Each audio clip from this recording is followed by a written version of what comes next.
Dubai free zone visa কি? Free zone ভিসার সুবিধা এবং অসুবিধা।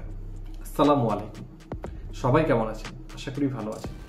প্রিয় দুবাই প্রবাসগামী এবং প্রবাসী ভাই এবং বোনেরা, যারা বর্তমানে দুবাই অবস্থান করছেন বা যারা দুবাই যেতে চাচ্ছেন, তাদের প্রত্যেকের কমন কোশ্চেন হচ্ছে এখন দুবাইয়ের ভিসা। সেটা কবে খুলছে, কি আসলে বিষয়, সেখানে ট্রান্সফার কবে চালু হচ্ছে, বা সেই সরকারের সাথে বাংলাদেশের আসলে কতটুকু পর্যায়ে আলোচনা হয়েছে, কি ধরনের আপডেট, সেই আপডেটগুলোই আসলে তাদের প্রত্যেকের জানার বিষয়। এর ভিতরে যখন দুবাইয়ের ভিসা পূর্ণাঙ্গ রূপে চালু ছিল, তখন এই ক্যাটাগরিটা নিয়ে আলাপ না হলেও বর্তমানে খুব বেশি পরিমাণ আলোচনায় উঠে আসছে, সেটা হচ্ছে দুবাই ফ্রি জোন ভিসা। এখন অনেকেই আসলে আমাদেরকে কোশ্চেন করে থাকেন, ফ্রি জোন ভিসাটা কি, ফ্রি জোন ভিসার এখানে কি ধরনের কাজ করা হয়, এখানে কাজের ধরনটা কি, বা এখানে গেলে কি আমি পূর্ণাঙ্গ রূপে আমার নিজের মতো কাজ করতে পারবো কিনা, বা ফ্রি ভিসা যে বলা হচ্ছে সেটাই কি ফ্রি জোন ভিসা কিনা, এই ধরনের হাজারো কোশ্চেন আসলে আমাদেরকে করে থাকেন। তা আজকে আমরা এই সমস্ত ব্যাপারগুলো নিয়ে আপনাদের সাথে আলোচনা করব।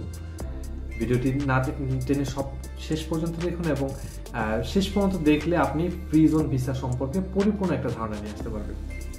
চলুন বিস্তারিত জেনে নেওয়া যায়। Dubai free zone visa.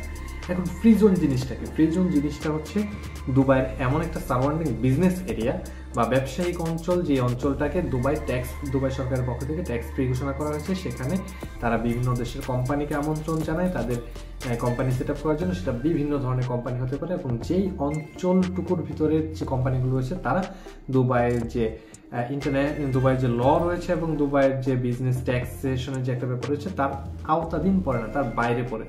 এটাকে আপনি আমাদের দেশে তুলনা করতে পারেন অনেকটা ইপিজেড এর সাথে। আপনারা ইপিজেড কিন্তু খুব ভালোভাবে চেনেন, বা ইকোনমিক জোন যেটাকে আমরা বলছি। যেমন আমাদের দেশে সবচেয়ে বড় ইকোনমিক জোন গড়ে উঠেছে মিরসরাইয়ের যে ইকোনমিক জোনটা রয়েছে, যেখানে প্রায় 30,000, এখন সেটাকে বাড়িয়ে আরও 15,000 একর যোগ করা হয়েছে, 45,000 একর জমি নিয়ে যে ইকোনমিক জোনটা গড়ে উঠেছে, যেখানে আসলে বিদেশি বিনিয়োগ আসছে। এছাড়াও আনোয়ারার দিকে চিটাগাংয়ের সেখানে কিছু ইকোনমিক জোন রয়েছে। চট্টগ্রামে কোরিয়ান ইপিজেড রয়েছে, ঢাকা ইপিজেড রয়েছে, চায়না ইপিজেড রয়েছে, ইন্ডিয়ান ইপিজেড রয়েছে, বিভিন্ন ধরনের ইপিজেড রয়েছে। যে এক্সপোর্ট প্রসেসিং জোনগুলো রয়েছে, সেই জোনগুলোতেও কিন্তু একই ধরনের। সেখানে বিদেশ থেকে বিভিন্ন ইনভেস্টরদেরকে আকর্ষণ করা হয় যে তারা সেখানে ব্যবসা করলে ভিসা ট্যাক্স ফ্রি বিজনেস করতে পারবে। এই ধরনের দুবাইয়ে কিছু জোন করে দেওয়া আছে, যে জোনগুলোতে আসলে বিজনেস করলে দুবাই সরকারকে ট্যাক্স দিতে হয় না, এবং একইভাবে দুবাই সরকারের যে জেনারেল রুলসগুলো রয়েছে, সেই রুলস সেই জোনের ভিতরে কার্যকর হয় না। এখন এই ফ্রি জোনের যে কোম্পানিগুলো রয়েছে, তাদের স্বাধীনতা রয়েছে দুবাই সরকারের ব্যতি রেখে তাদের কোম্পানিতে অন্য জায়গা থেকে বা যে কোনো জায়গা থেকে শ্রমিক বা কর্মচারী নিয়োগ দেওয়া। সেই সুবিধা কাজে লাগে তারা পৃথিবীর বিভিন্ন দেশ থেকে কর্মী নিয়ে থাকে, এবং সেটা ডেলিগেট ইন্টারভিউর মাধ্যমে হয়ে থাকে, বা দুবাইতে নিয়ে যাওয়ার পর বা সেখান থেকে সরাসরি সিলেকশনের মাধ্যমেও হয়ে থাকে। এখন দুবাইয়ের ফ্রি জোনের ভিসাতে সুবিধা কি? সুবিধা হচ্ছে আপনি সব সময় কাজে যেতে পারবেন। দুবাই ফ্রি জোনের ভিসা হচ্ছে আপনার যখনই মনে হলো আপনি দুবাইই যাবেন, শুধুমাত্র আপনি যে কোনো একটা ভালো এজেন্সি চুজ করে তাদের সাথে ডিল করে আপনি কাজে চলে যেতে পারবেন। এই ক্ষেত্রে দুবাই সরকারের ভিসা খোলা রয়েছে না বন্ধ রয়েছে, এই ধরনের রেস্ট্রিকশনে কোনো চিন্তা ভাবনা করতে হবে না। এবং জেনারেলি সেখানে সেখানে কি ধরনের কাজ হয়, সেখানে সমস্ত ধরনের ফ্যাক্টরি রয়েছে। আপনি যে ফ্যাক্টরিতে যেতে চান সেই ফ্যাক্টরি আপনি খোঁজ লাগাবেন, সেই ফ্যাক্টরিতে যাবেন। তো সেখানে ক্লিনিং এর জব রয়েছে, সিকিউরিটি গার্ডের জব রয়েছে, সেখানে সাপ্লাই কোম্পানির জব রয়েছে, ইলেকট্রনিক্স উৎপাদনের জব রয়েছে, ম্যানুফ্যাকচারিং এর জব রয়েছে। যেই সেক্টরটাতে আপনি চুজ করতে পারেন, সেই সেক্টরের ফ্রি জোন কোথায় রয়েছে, সেই কোম্পানি কোন ফ্রি জোনে অবস্থিত রয়েছে, সেটা চুজ করবেন, আপনি সেখানে চলে যাবেন। অসুবিধা কি? দুবাই ফ্রি জোনের অসুবিধা কি? তাহলে এত সুবিধা থাকার পরেও সেখানে মানুষ কেন এত নেগেটিভ কথা বলে? অসুবিধাটা আসলে কি? অসুবিধাটা হচ্ছে দুবাই ফ্রি জোনের যে মূল অসুবিধা, সেটা হচ্ছে আপনি সেই ফ্রি জোন এরিয়ার বাইরে অন্য কোথাও কাজ করতে পারবেন না।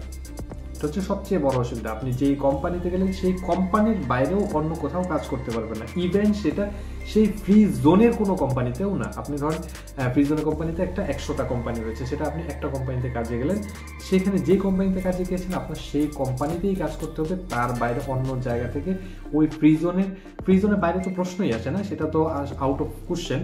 সেই ফ্রি জোনের ভিতরে অন্য একটা কোম্পানি যদি আপনাকে অফার করে তাহলে সেই অফার আপনি অ্যাকসেপ্ট করতে পারবেন না।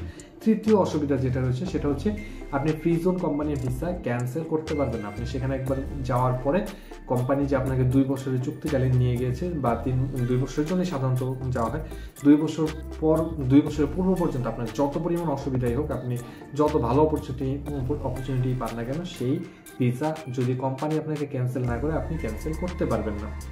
2 বছর পর আপনার সুযোগ থাকবে আপনি ক্যান্সেল করতে পারবেন বলতে তখন আপনি হয়তো তার কাছে আবেদন করতে পারেন যে আপনার ভিসা যাতে রিনিউ না করে সেটা করার জন্য। কিন্তু সেটা করলে অসুবিধা হচ্ছে, তারপরও আপনি দুবাইয়ে অবস্থিত কোনো কোম্পানিতে চাকরি করতে পারবেন না। যদি কোম্পানি আপনার ভিসা ক্যান্সেল করে তাহলে আপনাকে দেশে চলে আসতে হবে, দেশে আসার পর নতুনভাবে দুবাইয়ে যাওয়ার চিন্তা ভাবনা করতে হবে। এটা হচ্ছে সবচেয়ে বড় অসুবিধা এবং এটি হচ্ছে সবচেয়ে বড় অনিশ্চয়তা।